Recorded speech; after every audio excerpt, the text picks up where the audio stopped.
시간 우리에게 주시는 하나님 말씀 함께 보시겠습니다. 시편 34편 15절에서 19절까지 말씀입니다.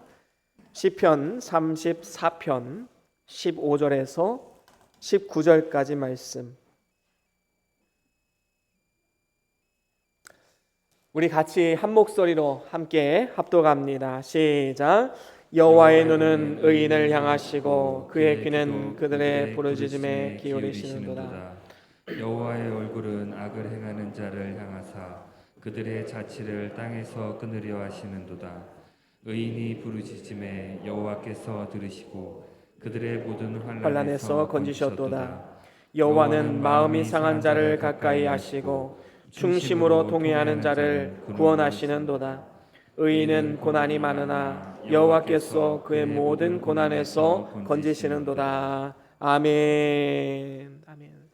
예, 우리 말씀들과 함께 선포합니다. 시작. 주의 말씀은 내 발의 등이요 내 길의 빛이 되십니다. 주여 말씀하옵소서. 주의 종이 듣겠나이다. 아멘. 아멘. 예, 오늘은 시편 34편 15절에서 19절 말씀으로 의인이 받는 복이란 제목으로 함께 말씀을 나눠보기를 원합니다. 이 세상에는 많은 사람들이 지금 살아가고 있지만 하나님의 눈으로 볼 때에는 딱 두 가지 종류로 나눠지게 됩니다. 한 종류는 의인이고 한 종류는 악인입니다. 우리가 보기에는 법 없이도 살 것 같은 사람이 있지요. 우리 주변에 보면 참 저 사람은 천사 같다. 그렇게 착한 사람들이 있습니다. 그런데 놀라운 것은 이러한 사람 중에도 하나님 보시기엔 악인이 있을 수 있다는 것이지요. 반면에 성경에 보면 이 야곱 어떤 사람입니까? 속임수에 능하고 교활하고 이러한 야곱을 하나님은 선택했다.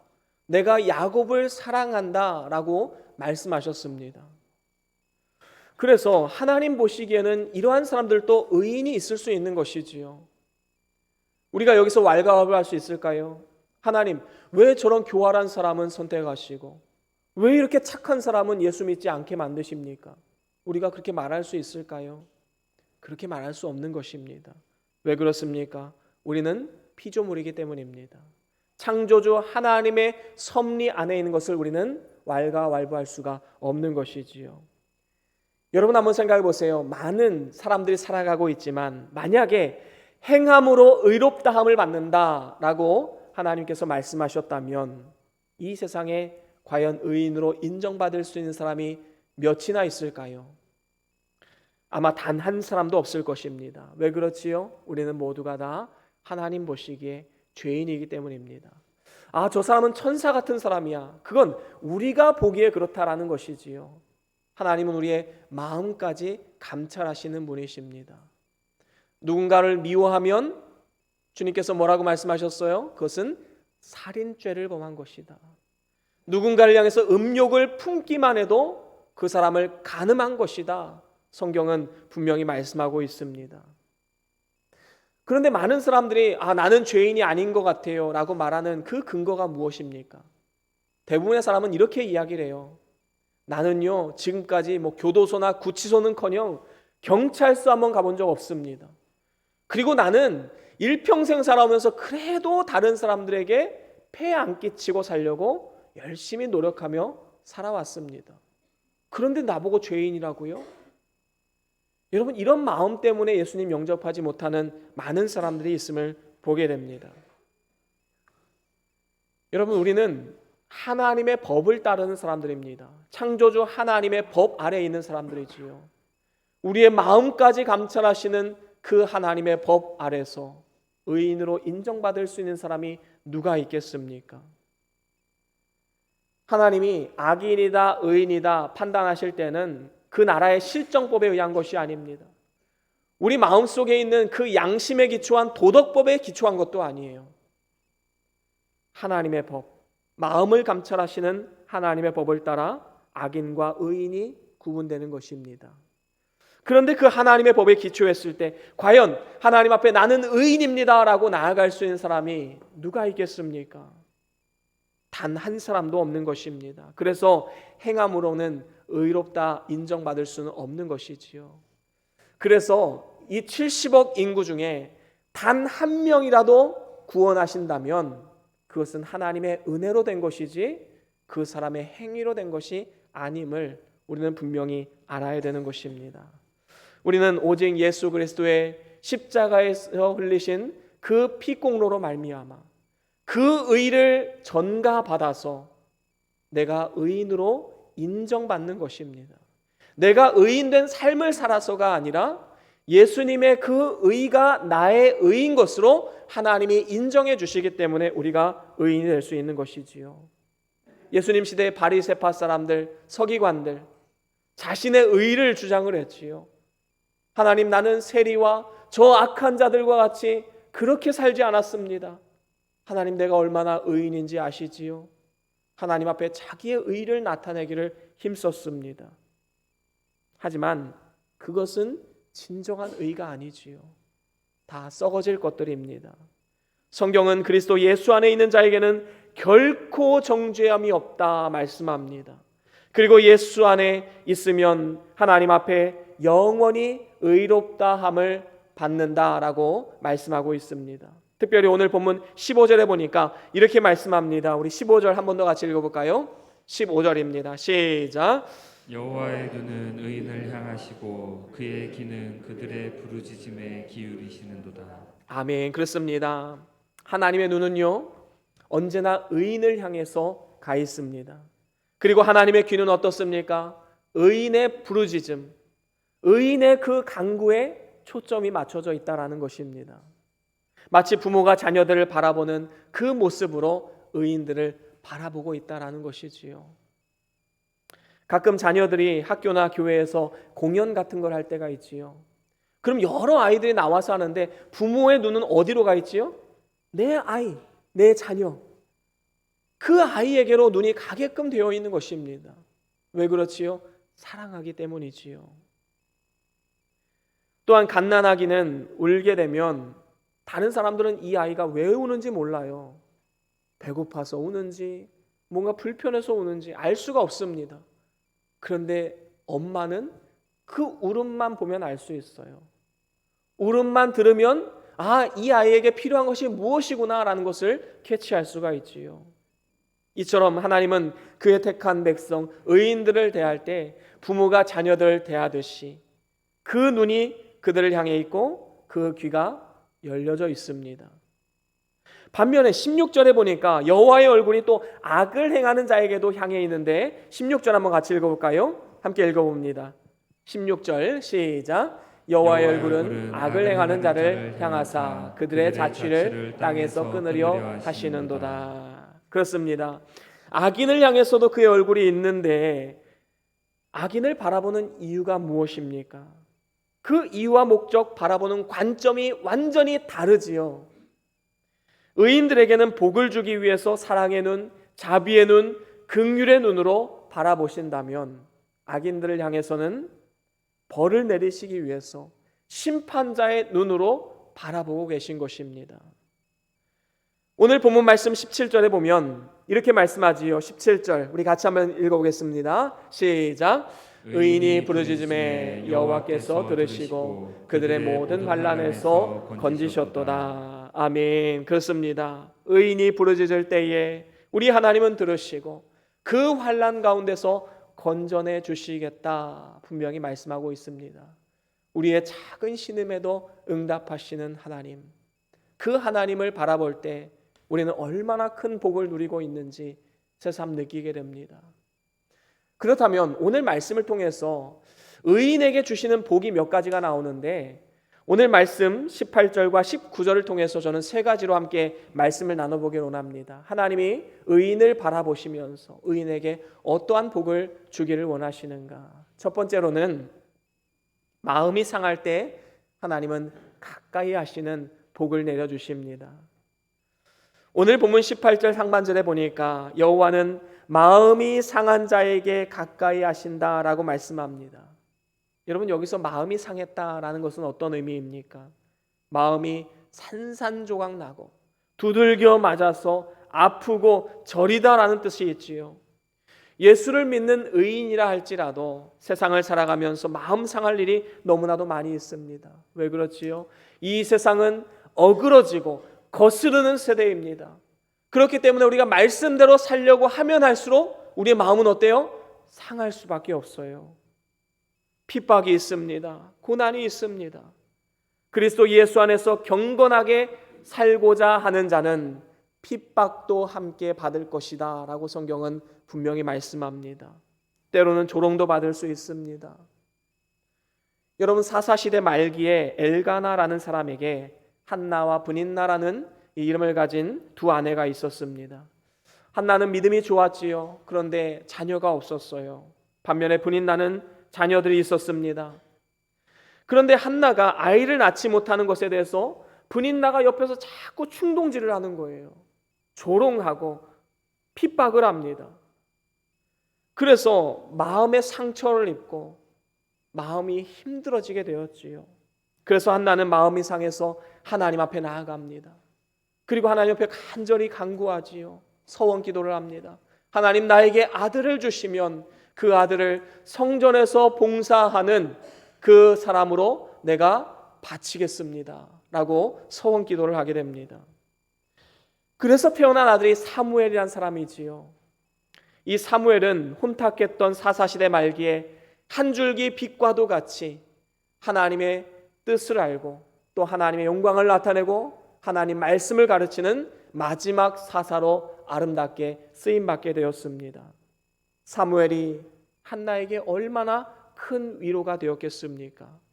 하나님께서 그녀의 상한 마음을 보시고 응답해 주신 것입니다. 이와 같이 핍박을 받아서 마음이 상한 자에게 하나님은 늘 가까이 하시고 위로해 주시는 분이심을 우리는 분명히 기억해야 됩니다. 그래서 우리 주님께서도 애통하는 자는 복이 있나니 하나님의 위로를 받을 것이라 말씀하셨습니다. 우리가 때로는 가정이나 아니면 교회에서나 아니면 직장 생활, 사회 생활하면서도 많은 어려움이 생길 때가 있습니다. 많이 마음이 상할 때가 얼마나 많이 있습니까? 내 의도는 그렇지 않았는데 상대방이 그것을 잘못 받아들여서 나를 모함하거나 나를 힘들게 하는 그러한 경우도 많이 있지요. 그럴 때 우리는 그 사람을 상대할 것이 아닙니다. 철저하게 하나님 앞에 나아가야 되지요. 하나님께 나아가 기도하면 하나님이 위로하십니다. 하나님이 세임과 능력을 주십니다. 하나님은 때로 아프게 하시다가도 싸매어 주시는 은혜를 주시는 분이세요. 때로는 우리 마음을 상하게 하시다가도 그 손으로 고쳐주시고 또한 그 모든 환난 중에서 우리를 위로하시는 분이심을 우리는 절대로 잊어서는 안 되는 것입니다. 그런가 하면 또 다른 의미에서 마음이 상하는 경우도 있지요. 그것은 우리가 하나님 말씀대로 살지 못할 때 우리 마음이 상하게 됩니다. 여러분, 중생한 영혼 안에는 성령 하나님이 내주하십니다. 그래서 그 성령님은 우리를 위해서 말할 수 없는 탄식으로 기도하고 계세요. 야, 너 그렇게 살면 안 되잖아. 이렇게 한번 살아볼래? 매 주일마다 매 예배 때마다 하나님은 우리 마음을 터치하시고 우리를 바른 길로 인도하십니다. 그런데 막상 우리의 삶으로 돌아보면 또 실망을 하지요. 하나님, 내가 또 이렇게 무너졌습니다. 내가 또 이렇게 부족한 사람입니다. 하나님 앞에 자신의 부족함을 내어드릴 수밖에 없는 것입니다. 그래서 사도 바울에게도 이러한 마음이 있었어요. 자신은 선을 행하고 싶은 마음이 있는데 마음의 충동으로 그리고 내 안의 육체의 본성에 의해서 하나님 앞에 죄를 지을 때가 너무나도 많이 있다라는 것입니다. 그래서 로마서 7장 18절 19절에 이렇게 말씀하지요. 우리 같이 한번 읽어볼까요? 로마서 7장 18절과 19절 말씀입니다. 함께 읽어봅니다. 시작. 내 속 곧 내 육신에 선한 것이 거하지 아니하는 줄을 아노니 원함은 내게 있으나 선을 행하는 것은 없노라. 내가 원하는 바 선은 행하지 아니하고 도리어 원하지 아니하는 바 악을 행하는도다. 아멘. 그렇습니다. 여러분, 정말로 이 사도 바울과 같은 그런 애통하는 마음이 여러분들 마음 가운데 있습니까? 아, 내 속에 선한 것이 없구나. 정말로 내가 선을 원하는데 도리어 원치 않는 바 악을 행하고 있구나. 오호라, 나는 공고한 사람이로다. 이 사망의 몸에서 누가 나를 건져낼꼬. 여러분 마음속에 이런 탄식이 있습니까? 사도 바울은 이런 상한 마음이 있었어요. 하나님 앞에 간절히 기도했습니다. 그럴 때에 하나님께서 우리 주 예수 그리스도로 말미암아 이길 수 있는 능력을 주셨고 결국에는 선을 행할 수 있게 된 것입니다. 우리들도 믿음이 자라나지 못하고 하나님의 뜻을 이루어드리지 못하는 것에 대한 그 탄식, 상한 마음이 있어야 될 줄로 믿습니다. 의인은 악인과 다른 것이지요.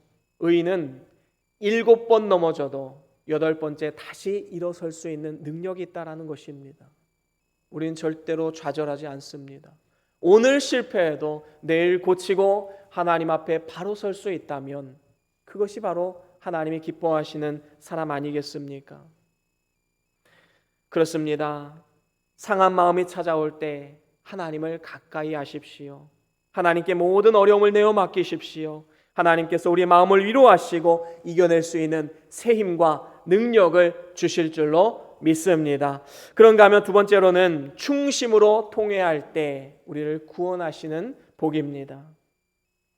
오늘 본문 18절 하반절에 보니까 이렇게 말씀합니다. 충심으로 통회하는 자를 구원하시는도다 라고 말씀하고 있습니다. 이 말씀은 마음속에서 우러나는 이 참된 마음으로 회개하는 자를 말하지요. 충심으로 회개한다. 이 말은 마음속에 우러나는 마음, 전심으로 하나님 앞에 회개하는 자를 말하는 것입니다. 의인은 죄가 없는 자가 아니라 죄를 회개하고 통회하며 돌이키는 자다라고 우리 말할 수 있는 것이지요. 예수님은 의인을 부르러 오지 않으셨습니다. 죄인을 부르기 위해서 오셨습니다. 자기의 죄를 알지 못하고 통회함이 없는 자에게는 예수님이 아무 상관이 없는 자이지요. 잠언 28장 13절에 이런 말씀이 있습니다. 우리 같이 한번 읽어볼까요? 잠언 23장 13절입니다. 함께 다 같이 읽어봅니다. 시작. 자기의 죄를 숨기는 자는 형통하지 못하나 죄를 자복하고 버리는 자는 불쌍히 여김을 받으리라. 아멘. 그렇습니다. 죄를 자복하고 버리는 자는 불쌍히 여김을 받을 것이다 말씀했습니다. 반면에 죄를 숨기는 자, 자신이 하나님 앞에 의인인 척 살아가는 자, 나만 잘났고 다른 사람은 다 죄인이고 잘못됐다라는 생각을 가진 자, 하나님은 그러한 자가 형통하지 못하게 된다라고 말씀합니다. 반면에 죄를 자복하고 버리는 자, 내가 죄인임을 자각하고 늘 하나님 앞에 겸손하게 나아가는 자, 하나님께서 불쌍히 여기시겠다 약속하셨습니다. 여러분, 하나님 앞에 우리가 숨길 수 있는 죄가 무엇이 있겠습니까? 우리가 하나님 앞에 서게 되면 우리가 지나온 삶 가운데 지었던 모든 죄악들이 마치 벌거벗은 몸처럼 부끄럽게 이제 나올 것입니다. 그때 하나님 앞에 나의 의를 가지고 나아갈 사람이 누가 있겠습니까? 하나님, 예수 그리스도의 공로, 그 피공로를 의지할 수밖에 없습니다. 통회하는 심령으로 나아갈 수밖에 없지 않겠습니까?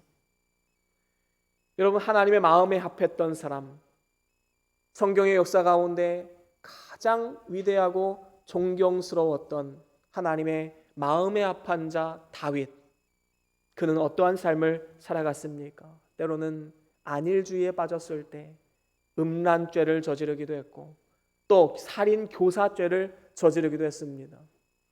여러분, 왜 하나님은 하나님의 마음에 합한 사람이라는 이 다윗의 치부를 성경에 기록해 놓았을까요? 만약에 성경이 사람이 기록한 것이라면 다윗의 치부는 다 뺐겠지요. 좋은 업적들만 기록해 놓았을 것입니다.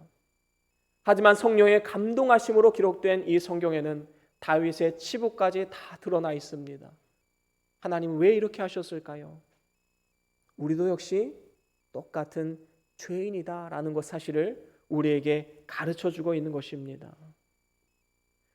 다윗과 같은 믿음의 사람도 안일주에 빠졌을 때 이러한 죄를 지었는데 과연 우리도 여기서 자유할 수 있는 자신이 있는가? 우리 자신을 돌아보아야 되는 것이지요.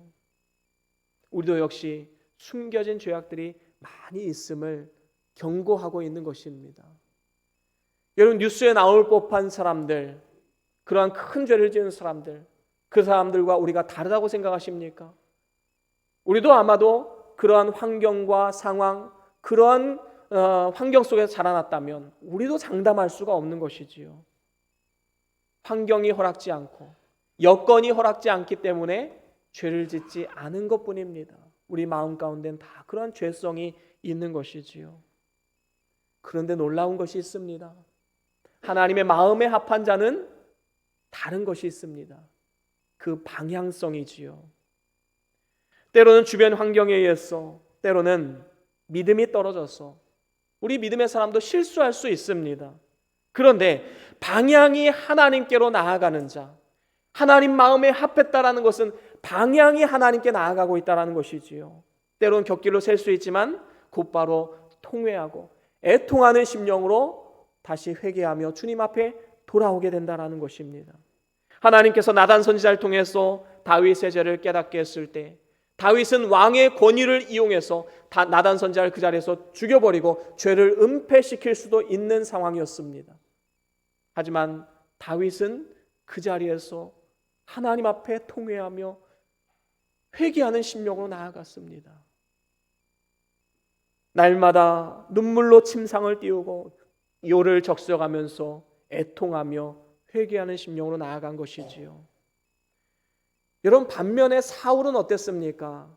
하나님께서 사무엘 선지자를 통해서 이제 아말렉을 쳐서 아말렉을 다 진멸하라라고 말씀하셨는데 사울 왕은 자신의 명성을 드러내기 위해서 아말렉 왕 아각을 살려두었습니다. 적장을 포로로 끌어온다는 것은 이건 대단히 큰 영광입니다.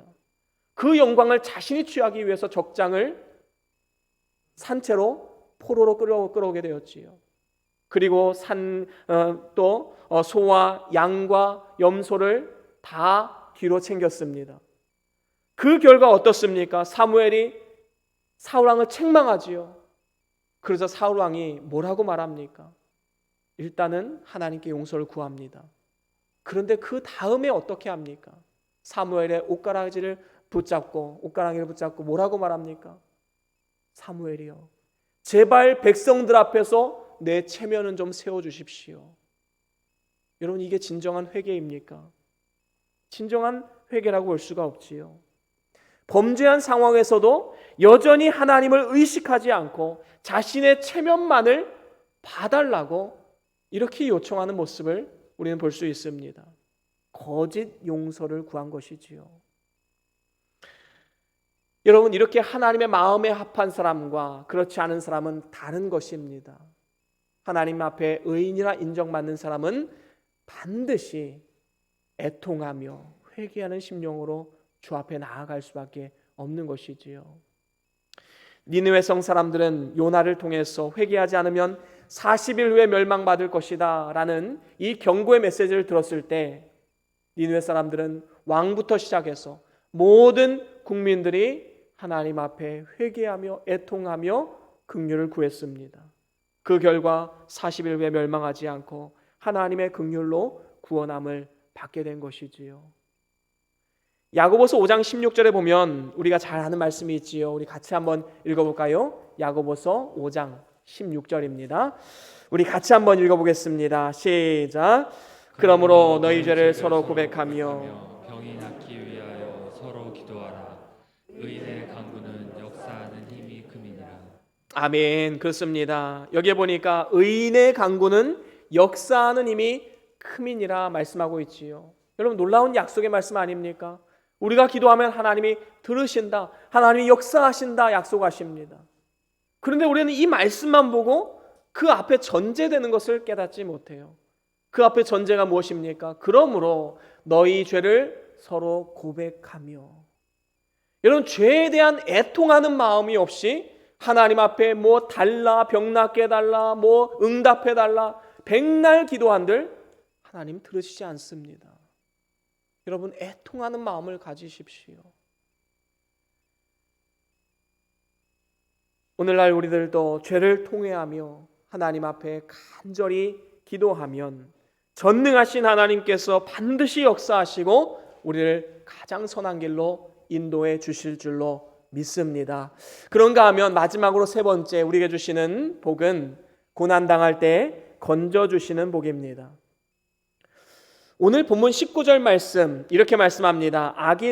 의인은 고난이 많으나 여호와께서 그의 모든 고난에서 건지시는도다 라고 말씀합니다. 여러분, 세상에서는요, 의인들보다 악인들이 잘 되는 경우 정말 많이 있습니다. 그래서 의인이 실족하는 경우가 있지요. 하지만 믿지 않는 사람들이 잘 되는 것은 그들의 결국이 어떻게 되는가를 생각해 보아야 됩니다. 갑자기 생각하지 않은 때에 멸망케 되고 마지막에는 지옥 형벌을 받게 되기 때문에 그것이 절대로 그들에게 축복이 되지 않음을 우리는 분명히 기억해야 합니다. 성경은 살리는 것은 영이니 육은 무익하다 말씀했습니다.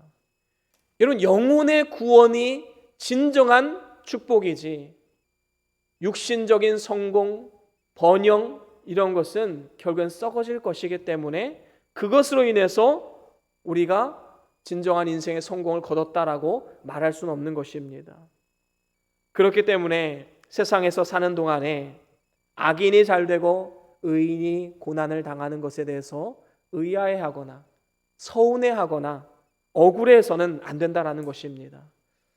여러분, 고난이 많다는 것은 무엇을 의미할까요? 그만큼 또한 하나님 보시기에는 상급이 많다라는 것으로 우리는 해석할 수 있을 것입니다. 의인이라 할지라도 하나님께서 때로는 그 사람을 연단시키기 위해서 아니면 더 많은 상급을 주시기 위해서 고난의 길로 인도하실 때가 분명히 있는 것입니다. 욥은 당대의 의인이었습니다. 그런데요, 상상할 수조차 없는 정말로 큰 고난을 맞이하게 됩니다. 그런데 놀라운 것은 무엇입니까? 욥기서를 읽어보면 욥이 당했던 그 고난도 너무 커서 놀랍지만 또 한 가지 놀라운 사실은 무엇입니까? 이렇게 고난을 당한 욥을 대변하시고 인정하시고 사랑하시고 그를 아끼시는 하나님의 마음이 욥기서 곳곳에 드러나 있다라는 것입니다. 그렇습니다. 하나님은 욥을 사랑하시기 때문에 고난 가운데서도 연단하셨고 또한 환난 가운데서도 하나님을 찬송하는 욥의 믿음을 드러내기를 원하셨던 것입니다. 여러분, 만약에 욥이 고난이 없었다면 어떻게 그 욥의 고귀한 믿음이 드러날 수 있었겠습니까? 아마 세상 사람들 다 그렇게 생각했을 것입니다. 저 욥은 하나님이 축복해 주셨으니까 저렇게 하나님을 섬기지, 저거 다 떠나가면 저거 하나님 섬길 사람 아니야. 세상 사람들, 사단도 그렇게 생각을 했지요. 고난이 있었기 때문에 그 고귀한 욥의 믿음이 밝히 드러날 수 있었던 것입니다. 그리고 결국에는 최후 승리하게 되었고 갑절의 축복을 누릴 수 있게 된 것이지요. 사도 바울은 이런 고백을 합니다. 로마서 8장 18절, 우리가 잘 아는 말씀이지요. 우리 같이 한번 읽어보겠습니다. 로마서 8장 18절입니다. 함께 읽어봅니다. 시작. 생각하건대 현재 고난은 장차 우리에게 나타날 영광과 비교할 수 없도다. 아멘. 여러분, 이러한 믿음이 있기 때문에 우리가 핍박과 고난 속에서도 배짱껏 나아갈 수 있는 것 아니겠습니까? 하나님이 지금 나를 돌보시고 하나님이 나를 인정하시고 하나님이 나를 기억하신다라는 그 믿음이 있기 때문에 어려움 속에서도 우리의 믿음이 드러나고 또 하나님이 기뻐하시는 삶을 살아갈 수 있게 되는 것입니다. 우리가 시험과 고난이 찾아올 때 근심하지 않을 수는 없을 것입니다. 하지만 사도 바울이 이야기한 것처럼 근심은 잠깐, 이제는 오히려 찬송하며 주님 앞에 나아가야 될 줄로 믿습니다. 그래서 최후 승리 주시는 하나님을 바라보며 우리는 한 걸음 한 걸음 나아가야 되는 것이지요.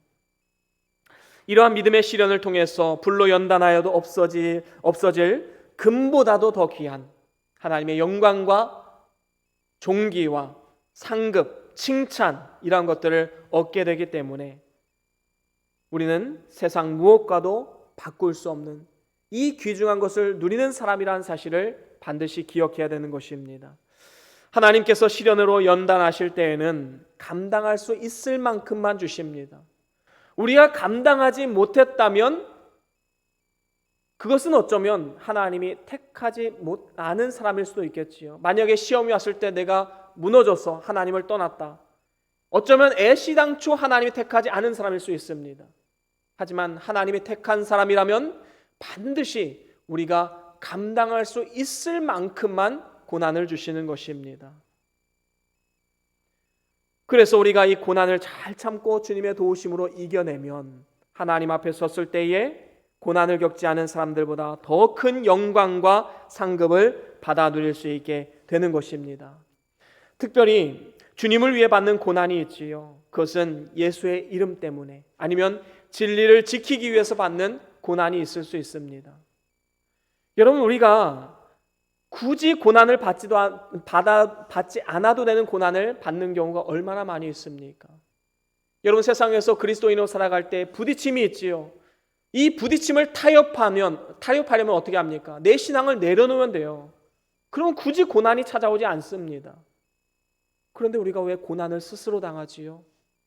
우리는 택함받은 하나님의 자녀이기 때문입니다. 자원에서 받는 그리스도의 고난, 십자가가 있다라는 것이지요. 여러분, 구역장 해보신 분들 아실 거예요.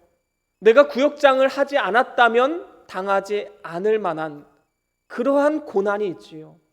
때론 수모를 당하고 때론 조롱도 당하고. 그런데 여러분, 왜 구역장에서 이런 수모를 당하십니까? 이것이 바로 자원에서 지는 십자가 아닙니까? 내가 교사를 하지 않았다면, 내가 사역부장을 하지 않았다면, 내가 이 땅 가운데 성도로 살지 않는다면 내가 굳이 이런 고난을 당할 필요가 없는데 왜 여러분들은 성도로서, 사역자로서 이 세상 가운데 살아가면서 그 고난을 감당하십니까? 바로 우리 주님이 가신 그 길이기 때문인 것입니다. 자원에서 받는 그리스도의 고난에 동참하는 것이지요. 베드로전서 4장 13절 14절에 이렇게 말씀합니다. 우리 함께 같이 읽어볼까요? 베드로전서 4장 13절 14절 우리 함께 읽어보겠습니다. 시작. 오히려 너희가 그리스도의 고난에 참여하는 것으로 즐거워하라. 이는 그의 영광을 나타내실 때에 너희로 즐거워하고 기뻐하게 하려 함이라. 너희가 그리스도의 이름으로 치욕을 당하면 복 있는 자로다. 영광의 영 곧 하나님의 영이 너희 위에 계심이라. 아멘. 여기에 보니까 뭐라 말씀합니까? 그리스도의 고난에 참여하는 것으로 어떻게 하라고요? 즐거워하라. 여러분, 그런 마음이 있습니까? 내가 정말 그리스도의 고난에 참여하는 마음으로 즐거워하는 마음. 그리고 14절에 보니까 그리스도의 이름으로 치욕을 당하면 뭐가 있다고요? 복이 있다 말씀합니다. 우리의 상식과는 전혀 맞지 않는 말씀이지요. 하지만 하나님 말씀입니다. 이를 통해서 하나님이 주시는 상급과 영광이 있기 때문인 것이지요. 여러분, 만약에 수험생이요, 내가 하고 싶은 거 다 하고 놀고 싶은 거 다 놀고 그렇게 하면서 어떻게 합격의 영광을 누릴 수가 있겠습니까? 농부가 봄에 파종하지 않고 어떻게 가을의 수확을 기대할 수가 있겠습니까? 주님의 몸된 교회를 위해서 많은 고난을 받는 것은 절대로 헛된 것은 아닙니다. 이것은 심는 것입니다. 장차 영원한 것으로 거두게 될 것입니다. 그래서 사도 바울은 뭐라고 말했습니까? 이제 너희를 위해 받는 괴로움을 기뻐하고 그리스도의 남은 고난을 주님의 몸된 교회를 위해서 내 육체에 채우노라 고백했습니다. 그리스도의 남은 고난, 그것을 우리의 육체에 채우는 삶, 그리스도께서 가신 그 십자가를 함께 걸어가는 삶. 그래서 세상에서 고난을 많이 받은 것만큼 하나님 앞에 가서 영광도 크기 때문에 주를 위해서 받는 고난은 헛된 것이 아닙니다. 의인은 세상에서 많은 고난을 당하지만 그로 인해서 절대로 망하지 않습니다. 최후 승리가 예비되어져 있기 때문인 것이지요. 우리 주님께서도 세상에서 너희가 환난을 당하라, 담대하라, 내가 세상을 이기었노라 말씀하셨습니다. 우리 주님께서 세상을 이기셨기 때문에 우리는 세상 가운데 때로는 고난이 찾아오고 고통이 온다 할지라도 믿음으로 담대하게 나아갈 수 있는 것이지요. 주님의 승리가 나의 승리입니다. 주님의 영광이 나의 영광입니다. 우리는 세상 가운데 담대하게 설 수 있는 용기가 바로 여기에서 나오는 것입니다. 이제 말씀을 마무리합니다. 우리는 믿음으로 의인이 되었습니다. 그러면 이제는 그 믿음을 써서 살아가야 되지 않겠습니까? 믿음이 떨어지지 않도록 늘 성령으로 하나님 앞에 바로 서기를 힘써야 될 것입니다. 특별히 하나님께서 의인에게 주시는 복이 있는데 세 가지로 나누어 보았지요. 첫째는 마음이 상한 자를 가까이 하신다. 두 번째로는 충심으로 통회할 때 구원하신다. 세 번째로 고난을 당할 때 건져주신다 약속하셨습니다. 이와 같은 복을 세상에서만 받는 것이 아니라 영원한 안식처 하나님 나라에서도 영원토록 우리는 받게 될 것입니다. 그리고 그 하나님 나라에서 해와 같이 빛이 나고 영원토록 주님을 모시고 주님과 함께 영광과 존귀를 누리며 살아갈 것입니다. 저와 여러분들이 이 사실을 꼭 기억하시고 환난과 핍박이 많은 이 세상의 삶 가운데서 주님을 의지함으로 승리하시고 끝까지 믿음의 길에서 이탈하지 않고 믿음을 잘 지킴을 통해서 하나님의 영광과 존귀와 하나님의 상급에 참여하는 축복된 삶이 다 될 수 있기를 주의 이름으로 간절히 축원합니다. 우리 다 같이 오늘 받은 말씀 기억하시면서 우리 찬양 하나 하길 원합니다. 마음이 상한 자를 고치시는 주님이라는 찬양인데요. 우리 가사를 생각하시면서 또 오늘 받은 말씀을 기억하면서 우리 함께 진실된 마음으로 함께 찬양합니다.